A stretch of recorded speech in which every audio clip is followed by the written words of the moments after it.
Bismillahirrahmanirrahim. Assalamualaikum warahmatullahi wabarakatuh. Alhamdulillahirabbil alamin wassalatu wassalamu ala asyrafil anbiya'i wal mursalin wa ala alihi wa ashabihi wa man tabi'ahum bi ihsanin ila yaumiddin. Anak-anak sekalian, rahimani wa rahimakumullah, semoga Allah Subhanahu wa taala menjaga kita semua dari berbagai macam penyakit. Semoga Allah Subhanahu wa taala melindungi kita semua dari berbagai macam wabah. Pada pertemuan kita kali ini kita akan bahas makna dari syahadat la ilaha illallah dan Muhammad Rasulullah. Makna dari syahadat la ilaha illallah Muhammad Rasulullah sallallahu alaihi wasallam. Makna syahadat la ilaha illallah. Apa maksudnya? Ketika seseorang mengatakan la ilaha illallah, apa maknanya? Kita ambil contoh yang lain saja dulu. Kalau ada orang yang mengatakan saya cinta dengan NKRI, NKRI harga mati, dia bilang seperti itu. Apa maknanya ini? Maknanya berarti dia warga negara Indonesia, dia tidak akan keluar dari negara Indonesia, dia akan mempertahankan negara Indonesia ini, dia akan mempertahankan negara NKRI. Itu maknanya. Nah, itu maknanya. Maka demikian juga ketika ada orang yang mengatakan la ilaha illallah, apa maknanya ini? Maka makna dari la ilaha illallah itu adalah la ma'buda bihaqqin illallah. Tidak ada sesembahan yang disembah, yang berhak disembah, yang berhak disembah dengan benar kecuali hanya Allah Subhanahu wa taala. Berarti ketika dia mengatakan la ilaha illallah, maka konsekuensinya apa? Dia tidak akan menyembah Tuhan yang lain. Dia tidak akan beribadah kepada Tuhan yang lain. Dia tidak akan melakukan sebuah kesyirikan. Ini makna dari la ilaha illallah. Makna dari la ilaha illallah. Jadi kalau ada orang yang mengatakan la ilaha illallah tapi dia berbuat syirik, tapi dia mendatangi kuburan dan meminta-minta kepada orang yang ada di dalam kuburan, maka ini adalah penerapan dari kalimat la ilaha illallahnya yang salah. Ini penerapan yang salah, makna yang tidak tepat. Ketika dia mengatakan la ilaha illallah, maka dia harus menjauhkan semua yang berkaitan dengan kesyirikan, menjauhkan semua dari yang berkaitan dengan menyembah kepada selain Allah Subhanahu wa taala, beribadah kepada selain Allah Subhanahu wa taala. Lantas ibadah itu apa? Nah, ibadah itu setiap yang Allah cintai dan Allah ridhai. Apa saja dari ucapan kita atau perbuatan kita, setiap ucapan ataupun perbuatan kita yang dicintai oleh Allah Subhanahu wa taala dan diridhoi oleh Allah Subhanahu wa taala, maka itu ibadah. Nah, jadi ternyata ibadah itu bukan hanya terbatas pada sholat di masjid, puasa, zakat. Enggak. Ibadah itu bukan hanya sebatas itu. Ibadah itu sangat luas sekali. Ibadah itu sangat luas sekali. Ketika kita bicara, ketika kita beramal, bicara dan amalan kita itu dicintai oleh Allah Subhanahu wa taala, maka itu ibadah. Itu ibadah. Nah, contoh seperti perbuatan kita sekarang ini. Apa yang kita kerjakan sekarang ini? Kita belajar. Belajar apa? Belajar akidah. Belajar akidah apa? Belajar akidah Islam, mempelajari syariatnya Allah Subhanahu wa taala. Apakah ini ibadah atau tidak? Ini ibadah. Kenapa? Karena Allah suka, Allah cinta dengan manusia, dengan seorang hamba yang belajar ilmu agama. Allah suka. Apa kata Nabi sallallahu alaihi wasallam dalam hadisnya? Nabi mengatakan, "Man salaka tariqan yaltamisu fihi ilman, sahalallahu lahu bihi tariqan ilal jannah." Barang siapa yang menempuh sebuah jalan yang tujuannya untuk menuntut ilmu syar'i, ilmu agama ini, maka Allah akan mudahkan dia jalan menuju surga. Nah, ternyata Allah cinta, Allah suka dengan orang yang belajar agama. Bahkan Allah bilang, Nabi SAW katakan, Allah akan mudahkan bagi dia jalan menuju surga ketika dia fokus dalam belajar agama. Nah ini Masya Allah, ini beruntungnya orang-orang yang belajar urusan agama. Allah akan mudahkan dia jalan menuju surga. Jadi amalan yang kita kerjakan ini, belajar yang kita kerjakan ini, ternyata ini adalah bagian dari ibadah. Ini adalah bagian dari ibadah karena dicintai oleh Allah Subhanahu wa taala. Nah, apalagi contoh yang lain seperti nasihat. Seseorang menasehati kawannya ketika kawannya jatuh ke dalam kemaksiatan, kawannya misalnya main judi, kawannya misalnya main menipu orang tuanya. Dia bilang belajar online, minta beli paket internet sama orang tuanya, tapi malah main game. Dia habiskan paketnya itu untuk main game, dia habiskan paket internetnya itu bukan untuk belajar online. Maka ini dosa namanya, dia menipu orang tuanya. Akhirnya ada temannya yang nasihati, "Akhi, jangan gitu, ini dosa." Nah, nasihat ini adalah bentuk ibadah. Nasihat ini bentuk ibadah. Karena apa? Karena ini dicintai dan diridhoi oleh Allah Subhanahu wa taala. Apa kata Nabi sallallahu alaihi wasallam? Ad-dinu nasihah. Agama ini nasihat. Nasihat untuk siapa? Liman? Qala lillahi walillahi wali kutubihi wali malaikatihi wali kutubihi wali rusulihi wali a'immatil muslimin wa ammatihim. Agama ini nasihat. Nasihat untuk Allah, untuk malaikatnya, untuk rasul, untuk kitabnya, untuk rasulnya, untuk pemimpin-pemimpin kaum muslimin, dan untuk umat kaum muslimin seluruhnya. Ternyata ucapan tersebut merupakan ibadah kepada Allah Subhanahu wa taala. Jadi ibadah itu banyak sekali jenisnya. Banyak sekali jenisnya. Ada ibadah lisan, ada ibadah anggota tubuh, dan ada ibadah hati. Nah, ibadah lisan seperti berdoa, ibadah hati seperti takut. Takut juga ibadah. Loh, apa contohnya Ustadz? Nah, ini contohnya. Ketika seseorang melihat kejadian, misalnya ada orang yang tertabrak mobil. Sebelum dia tertabrak mobil, dia main internet. Dia bilang sama orang tuanya mau belajar online. Jadi dia minta beli paket sama orang tuanya, minta beli paket internet, belajar online. Tapi ternyata bukan belajar online, malah nggak masuk dia belajar, nggak dia dengarkan pelajaran, tapi paketnya itu sibuk dia gunakan untuk main game, dia gunakan untuk main internet yang lain. Dia bohong sama ibunya. Di tengah jalan ketabrak sama mobil.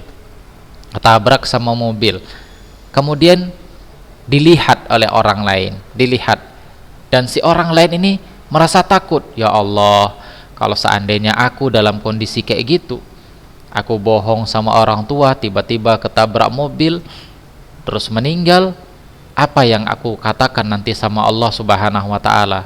Aku meninggal di dalam kemaksiatan. Akhirnya takut dia takut diazab, dia takut disiksa oleh Allah Subhanahu wa taala. Nah, rasa takut seperti ini adalah ibadah kepada Allah Subhanahu wa taala. Nah, ini takut. Rasa takut seperti ini ibadah kepada Allah Subhanahu wa taala. Maka letakkan rasa takut ini kepada tempatnya. Jangan takut sama kuntilanak, takut sama jin, takut sama gundurwo, takut sama setan pocong, takut sama yang lain-lain, yang semua makhluk itu nggak ada di dunia ini. Itu hanya hayalan-hayalan manusia, hayalan-hayalan manusia. Jadi jangan takut sama yang seperti itu. Takut itu hanya kepada Allah Subhanahu wa taala. Ini takut ibadah namanya. Taib. Demikian juga tawakal. Tawakal adalah bentuk ibadah kepada Allah Subhanahu wa taala. Apa contohnya tawakal? Misalnya orang itu di malam hari dia sudah persiapkan bahan-bahan pokok untuk dia masak kue di pagi harinya. Kemudian di pagi harinya dia masak. Dia masak di pagi harinya. Setelah dia masak kue, dia akan jual kue tersebut di pasar misalnya. Wah, nanti saya jam 8 pagi jualan kue di pasar. Tiba-tiba jam 7 hujan deras. Akhirnya dia nggak bisa jualan dari pagi. Sementara dia tahu kalau kue itu biasanya lakunya itu di pagi hari. Hujan deras sampai jam 10, jam 11. Biasanya jam 10 dia sudah pulang di rumah. Akhirnya jam 10 pun masih hujan, jam 11 barulah reda hujannya. Akhirnya jam 11 dia berangkat jualan ke pasar untuk jualan kuenya. Nah, di sini dia tetap berusaha. Kemudian dia bertawakal kepada Allah. Ya Allah, saya bertawakal kepadamu terhadap apa yang saya usahakan ini. Maka bentuk tawakal seperti ini adalah ibadah kepada Allah Subhanahu wa ta'ala. Ini adalah ibadah kepada Allah Subhanahu wa ta'ala. Apa contoh ibadah lain? Ya seperti sholat, dzikir, kemudian berbuat baik kepada orang tua, taat dan patuh kepada kedua orang tua yang dalam perkara-perkara yang dibolehkan, dan yang lainnya. Jadi bentuk ibadah itu sangat banyak sekali. Nah, kalau ada yang mengatakan sama kita, Ustadz, agama itu kan harus ada dalil. Nah, kalau dibilang doa itu ibadah, mana dalilnya? Nah, Allah Subhanahu wa ta'ala katakan di dalam Al-Quran, di dalam surah Ghafir ayat 60, Allah katakan, wa qala rabbukum ud'uni astajib lakum. Dan Allah Subhanahu wa ta'ala berkata, ud'uni, berdoalah kepadaku. Nah, Allah bilang, berdoalah kepadaku, niscaya akan aku kabulkan doa kalian. Nah, berarti doa itu menunjukkan sebuah ibadah, karena Allah perintahkan kita untuk berdoa kepadanya. Maka jangan palingkan doa kepada Allah ini kepada selain Allah Subhanahu wa ta'ala. Nah, ini bentuk sebuah ibadah kepada Allah Subhanahu wa ta'ala. Dan ini juga janji Allah Subhanahu wa ta'ala ketika Allah katakan, berdoalah kepadaku maka niscaya akan aku kabulkan. Ini janji Allah. Ingat, Allah pasti akan mengabulkan doa kita kalau seandainya kita benar-benar taat kepadanya. Jadi kalau seandainya kita punya satu masalah, kita seandainya punya satu problem, baik di keluarga, baik sama orang tua, ataupun sama yang lainnya, atau kita ndak lagi rezeki lagi sedikit, lagi mampet, minta sama Allah Subhanahu wa ta'ala. Kalau seandainya kita tidak melakukan amalan-amalan yang bisa menghalangi doa kita, niscaya Allah akan kabulkan doa tersebut. Nah, Allah pasti akan kabulkan doa tersebut selama kita tidak beramal dengan amalan yang bisa menghilangkan pengabulan doa atau menghalang sebuah doa. Apa itu amalan yang bisa menghalang sebuah doa? Yaitu kita makan makanan yang haram. Ini bisa menghilangkan atau bisa menghalangi sebuah doa. Kita minum minuman yang haram, kita memakai pakaian yang berasal dari yang haram, perut kita gendut, perut kita dikenyangkan dengan sesuatu yang haram. Ini bisa menghalangi sebuah doa. Sebagaimana kata Nabi SAW, ada orang yang safar, kemudian rambutnya berdebu, tangannya minta ke langit, ke arah langit, kemudian dia mengatakan, ya Rabbi, ya Rabbi, ya Allah kabulkanlah doaku, ya Allah kabulkanlah doaku. Kemudian Nabi SAW mengatakan, wa ghudiya bil harami, dan dia dipenuhi dengan sesuatu yang haram, perutnya dipenuhi dengan sesuatu yang haram. Mashrabuhu haramun, mat'amuhu haramun, mashrabuhu haramun, malbasuhu haramun, wa ghudhiya bil haram. Makanannya berasal dari yang haram, minumannya haram, pakaiannya berasal dari yang haram, dan perutnya dipenuhi dengan sesuatu yang haram. Maka bagaimana mungkin doanya bisa dikabulkan oleh Allah Subhanahu wa ta'ala? Jadi tatkala kita berdoa, kalau kita ingin dikabulkan oleh Allah Subhanahu wa ta'ala, hindari amalan-amalan yang bisa menjadi penghalang doa. Baik. Kemudian Allah Subhanahu wa ta'ala lanjutkan, innalladzina yastakbiruna an ibadati sayadkhuluna jahannam dakhirin. Orang-orang yang sombong dari berdoa kepadaku, dari beribadah kepadaku, mereka nanti akan masuk ke dalam neraka jahanam. Nah, Di sini Allah malah mengancam orang yang tidak mau berdoa, orang yang sok-sokan, orang-orang yang menganggap sepele, orang-orang yang merasa dirinya lah yang paling hebat, orang-orang yang merasa dia super. Maka Allah akan ancam ini orang masuk ke dalam neraka. Kita butuh sama Allah Subhanahu wa taala. Kita butuh ibadah, kita butuh doa. Maka perbanyaklah ibadah, perbanyak doa kepada Allah Subhanahu wa taala. Nah, ini dalilnya. Kemudian dalil takut. Apa dalilnya kalau takut itu ibadah kepada Allah Subhanahu wa taala?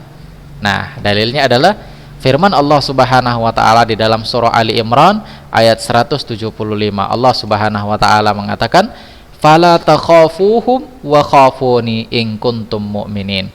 Janganlah kalian takut kepada mereka, takutlah kepadaku jika kalian benar-benar menjadi orang yang mukmin. Nah, di sini Allah Subhanahu wa taala mengatakan, takutlah kepadaku. Jadi rasa takut kita kepada Allah termasuk ibadah, seperti yang Ustadz contohkan tadi. Dia tiba-tiba tersadar, tiba-tiba takut ketika melihat orang ketabrak mobil. Orang tersebut ternyata berbuat durhaka, kemudian dia meninggal ketabrak mobil. Nah, lantas muncul rasa takutnya. Dia menganggap, wah, bagaimana kalau seandainya yang ketabrak tadi itu saya. Muncul rasa takutnya kepada Allah Subhanahu wa taala. Maka takut seperti ini adalah sebuah ibadah. Nah, ini dia. Kemudian Ustadz, tawakal itu apa dalilnya? Nah, dalilnya adalah firman Allah Subhanahu wa taala di dalam surah Al-Maidah ayat 23. Allah Subhanahu wa taala mengatakan, wa 'alallahi fatawakkalu in kuntum mu'minin. Maka hendaklah kalian bertawakal kepada Allah Subhanahu wa taala jika kalian adalah orang-orang mukmin. Ternyata Allah Subhanahu wa taala menyuruh kita untuk bertawakal. Kepada siapa? Hanya kepada Allah Subhanahu wa taala saja. Bersandar hanya kepada Allah Subhanahu wa taala saja. Nah, ini menunjukkan tawakal termasuk ibadah kepada Allah Subhanahu wa taala. Nah, kalau salat, zikir, nah ini sudah umum, kita sudah tahu banyak sekali dalil-dalilnya. Di antaranya firman Allah Subhanahu wa taala di dalam surah Rum ayat 31, Allah katakan, wa aqimus shalah wa la takunu minal musyrikin. Tegakkanlah oleh kalian salat, janganlah kalian termasuk dari orang-orang musyrik. Ini salat, dalil salat. Kemudian dalil zikir sebagaimana Allah sebutkan di dalam surah Al-Ahzab ayat 41. Allah katakan, ya ayyuhalladzina amanu dzkurullaha dzikran katsira. Wahai orang-orang yang beriman, berzikirlah kalian kepada Allah, ingatlah kalian kepada Allah dengan ingat yang banyak sekali. Nah, ini menunjukkan zikir atau mengingat Allah termasuk ibadah. Demikian juga birrul walidain, demikian juga berbuat baik kepada kedua orang tua, sebagaimana yang Allah Subhanahu wa taala katakan di dalam surah Al-Ahqaf ayat 15. Allah Subhanahu wa taala mengatakan, wa wassaynal insana biwalidayhi ihsanan. Dan kami wasiatkan kepada manusia agar mereka berbuat baik kepada kedua orang tuanya. Nah, ini semua bentuk ibadah kepada Allah Subhanahu wa taala. Dan jangan pernah kita palingkan ibadah ini, apapun itu jenisnya, kepada selain Allah Subhanahu wa taala. Kenapa? Karena kalau seandainya seseorang memalingkan ibadah ini kepada selain Allah, seharusnya dia berdoa kepada Allah tapi dia berdoa kepada yang lain. Dia berdoa kepada Yesus, dia berdoa kepada patung, dia berdoa kepada dewa, dia berdoa kepada pohon, dia meminta kepada orang-orang yang ada di dalam kuburan. Maka orang tersebut bisa jatuh ke dalam kekufuran, dia bisa jatuh kafir.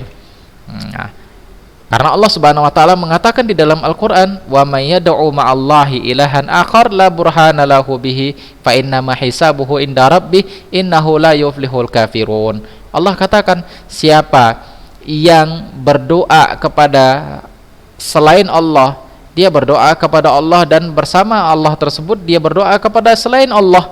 Nah, di sini Allah Subhanahu wa taala menyebutkan, jangankan berdoa kepada selain Allah, berdoa kepada Allah saja, kemudian berdoa kepada selain Allah, menggabungkan ini, artinya berdoa kepada Allah dan berdoa kepada selain Allah sama-sama, maka Allah sebutkan di akhir ayat, innahu la yuflihul kafirun. Sesungguhnya orang kafir itu tidak akan beruntung. Allah sebutkan orang ini bisa kafir.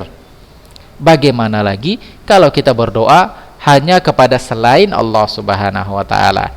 Maka hendaknya setiap ibadah kita itu hendaknya diperuntukkan hanya untuk Allah Subhanahu wa taala, bukan untuk selain Allah Subhanahu wa taala. Karena apa? Karena kita diciptakan hanya untuk beribadah kepada Allah Subhanahu wa taala. Kita tidak diciptakan untuk beribadah kepada selain Allah Subhanahu wa taala. Baik.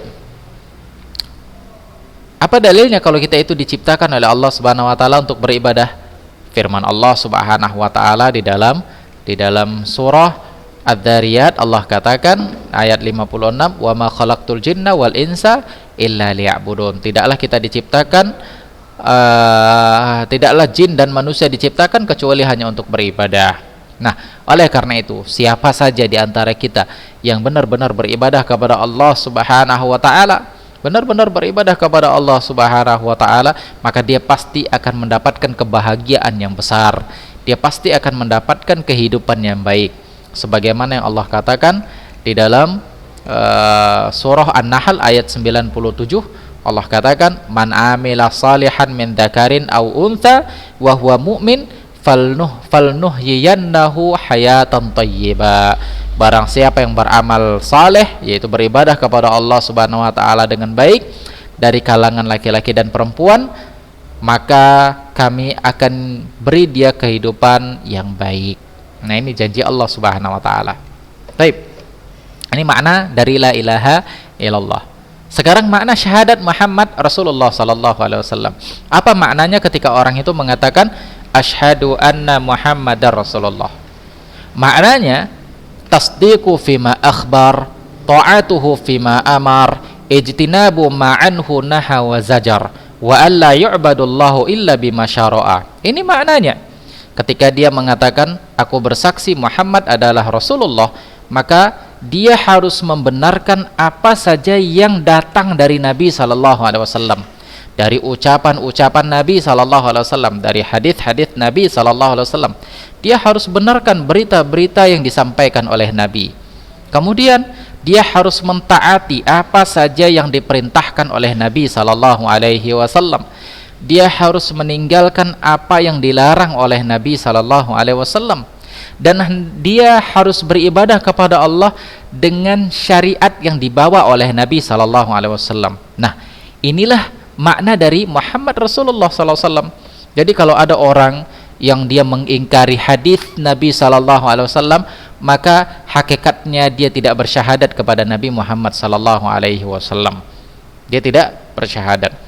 Atau ada orang yang melakukan bid'ah, yang tidak mentaati perintah Nabi sallallahu alaihi wasallam, atau beribadah tidak sesuai dengan syariat Nabi sallallahu alaihi wasallam, maka ini adalah makna aplikasi atau penerapan yang salah terhadap makna Muhammad Rasulullah sallallahu alaihi wasallam. Ini dia.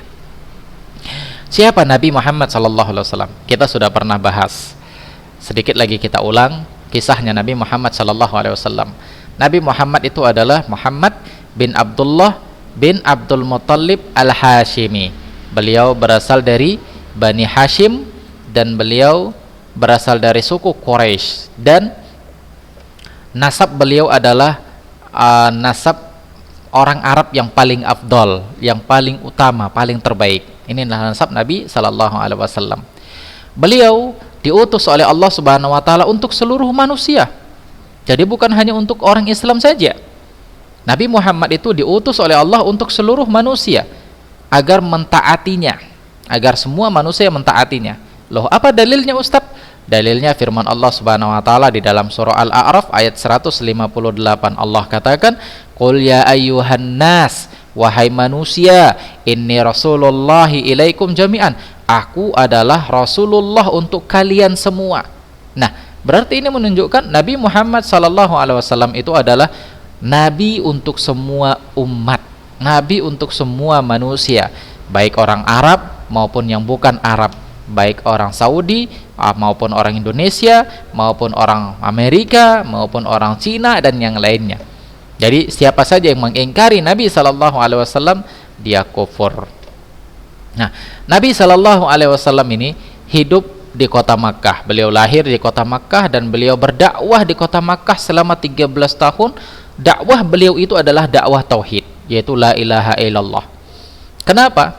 Ya karena orang-orang Quraisy pada saat itu mereka berbuat syirik kepada Allah Subhanahu wa taala. Banyak yang berbuat syirik sehingga dakwah beliau itu fokus kepada tauhid. Kemudian setelah 13 tahun beliau hijrah ke kota Madinah karena banyaknya atau sengitnya perlawanan orang-orang kafir kepada beliau dan banyaknya ancaman-ancaman yang beliau terima, sampai ancaman untuk dibunuh, hingga akhirnya beliau diperintahkan oleh Allah Subhanahu wa taala untuk hijrah ke kota Madinah. Nah, di kota Madinah banyak orang-orang yang sudah masuk ke dalam Islam. Nah, disinilah beliau mendakwahkan syariat-syariat Islam yang lain selain tauhid, yaitu seperti sholat, zakat, puasa, jihad, dan yang lainnya. Kenapa? Karena sudah banyak yang Islam di sini. Nah, beliau terus berdakwah tentang tauhid, terus berdakwah tentang syariat-syariat Islam. Beliau wafat di kota Madinah dan usia beliau 63 tahun. Nah, oleh karena itu kita harus mentaati Nabi sallallahu alaihi wasallam, tidak menyelisihi perintah Nabi sallallahu alaihi wasallam, karena barang siapa yang menyelisihi perintah Nabi sallallahu alaihi wasallam maka dia akan diancam dengan adab yang sangat pedih, sebagaimana yang Allah Subhanahu wa taala katakan di dalam Al-Qur'an, di dalam surah Nur ayat 63. Allah Subhanahu wa taala mengatakan, "Falyahdharil ladzina yukhalifuna an amrihi an tusibahum fitnah aw yusibahum adabun alim." Berilah peringatan kepada orang-orang yang menyelisihi perkaranya, perintah Nabi Muhammad sallallahu alaihi wasallam. Apa itu peringatannya? Dikhawatirkan mereka akan ditimpa fitnah, yaitu kesesatan, au yusibahum adabun alim, atau mereka ditimpa dengan adab yang sangat pedih, baik adab di dunia maupun adab di akhirat. Jadi ini bahayanya menyelisihi perintah Nabi sallallahu alaihi wasallam. Dia bisa mendapatkan fitnah kesesatan dan bahkan bisa mendapatkan fitnah musibah, baik musibah di dunia apalagi musibah nanti di akhirat, yaitu adab Allah Subhanahu wa taala. Nah, oleh karena itu siapa saja yang mentaati Nabi sallallahu alaihi wasallam maka dia pasti akan mendapatkan keberuntungan yang sempurna. Dia pasti akan mendapatkan keberuntungan yang besar, sebagaimana Allah Subhanahu wa taala katakan di dalam Al-Qur'an di surah Ali Imran ayat 132. Allah Subhanahu wa taala mengatakan, "Atiullaha war rasula la'allakum turhamun." Taatlah kalian kepada Allah dan Rasulnya agar kalian disayangi oleh Allah Subhanahu wa taala. Maka kita akan mendapatkan kebahagiaan kalau kita mentaati Rasul sallallahu alaihi wasallam.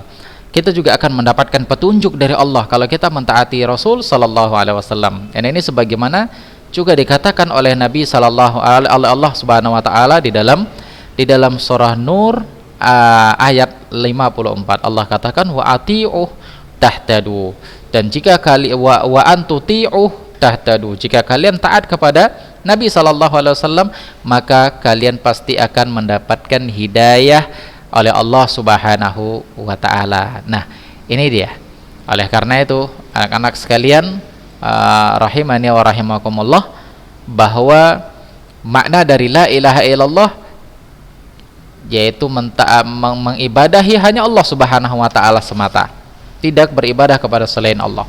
Makna dari Muhammad Rasulullah, kita membenarkan apa yang disampaikan oleh Nabi, melakukan, mentaati apa yang dia perintahkan, menjauhi apa yang dia larang, dan kita beribadah kepada Allah sesuai dengan syariat yang dibawa oleh Nabi sallallahu alaihi wasallam. Maka inilah dia maknanya. Inilah dia maknanya.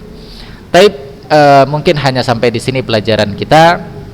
Bagi kalian yang ada pertanyaan, silahkan tanya,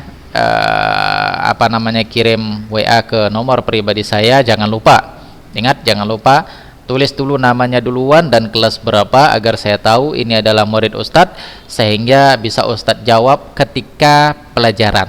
Nah, taib. Jadi silahkan kirim pertanyaan kalau memang ada yang mau ditanyakan. Taib, mudah-mudahan ini bermanfaat untuk kita semua. Kita akhiri, aqulu qouli hadza wa astaghfirullah li wa lakum wa lisairil muslimin innahu huwal ghafurur rahim. Assalamualaikum warahmatullahi wabarakatuh.